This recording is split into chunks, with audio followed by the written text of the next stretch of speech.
Walk me through it a little bit. What happened? First off, thank you, Robert, for a hell of a fight. I mean, thank you for taking the fight. Thank you for talking back and forth with me and giving me the experience I look for in MMA. Thank you. But first off, I want to thank God. I want to thank my parents. Happy Mother's Day to my mom, Christine. And rest in peace to Michael Peruccio. But to start off, man, that fight, that was crazy. We got in a hell of a whirlwind exchange right away. I got him with a good leg kick and a hook. I got my range right away, and I was like, all right, cool, we're going to throw. So I hit him a little bit. He hit me back.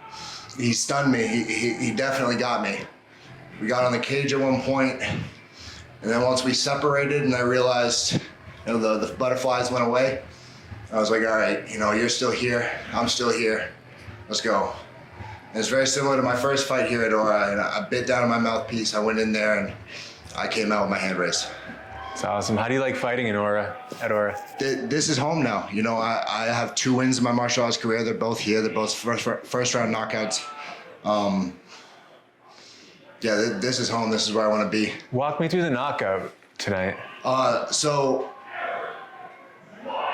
To be totally, I don't remember the combination at all. I remember I hit him a little bit with some boxing, and he fell to the ground. I remember thinking, should I let him back up or should I follow?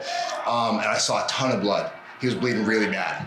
And so I went, I just gotta go. I gotta do it right now. And, my whole camp, me and my coaches, we trained if we drop him, we're gonna let him come right back up because, I haven't had a lot of success on the ground. But I saw him go on the back. I saw that amount of blood. I saw he wasn't facing me directly. I knew I could get like a half guard position if I dropped in with him. And I was able to, lock him up and land some hammer fists, and the ref saw enough. So you were talking a little bit about the age difference coming into the fight. Do you think that was an advantage for you? No. That guy was a lot faster than I thought he was going to be. I hate to be the guy to walk back my words, man, but I talk shit to get into people's heads, and I think a lot of people who know me personally know that I'm not really like that, and I like to be everybody's friend. So, even Robert and I talked afterwards, man. I hope it's cool, What'd you guys talk about? Yeah, we're gonna smoke a little weed. We're gonna get after it. Even speaking my boy now, Tell me a little bit about your fight camp. What was that like? That was, it was really 6 weeks hard to the ground, but I've known about the matchup for 12 weeks. I literally walking out of the hotel room of the last NEF event, Matt stops me. He's like, "Hey man, I got somebody for you. It's gonna be a good one." And I go, "Don't tell me the name. Just text it to Walter. My head coach, Walter Catito. Get it to Walter. I'll see you in May." Here we are. What's it like training with Walter? Dude, I mean, the guy was called all day for a reason. This is a cardio boot camp. You better keep up. You put on a hell of a pace. There's so many dogs there. The striking is ridiculous. It's hard to keep up. The grappling's on a different level, a level that I haven't seen. I've traveled a lot of gyms. A lot of people know me. There's a certain level of grappling at KTA that's not really matched in a lot of other places.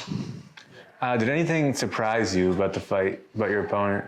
Yeah, he was still there after my left hand landed.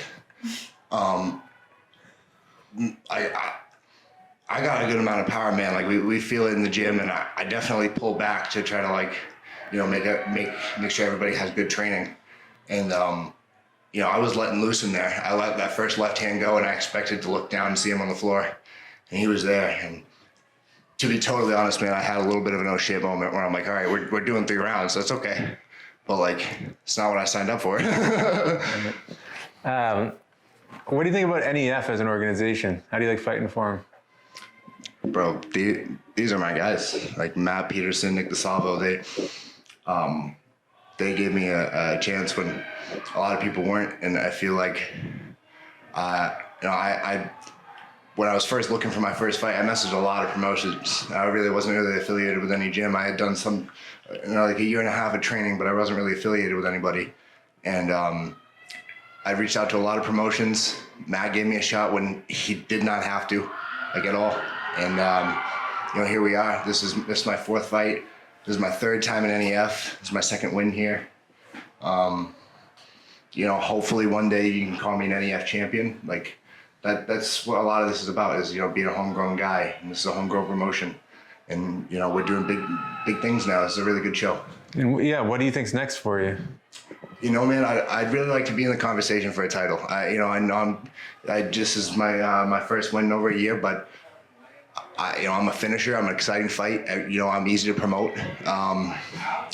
I really think that if we get another middleweight, I'd really like to get in there. I saw a bunch of really cool guys recently, like all due respect, all respectful call outs. I'd really like to get in there with Sean Wakefield.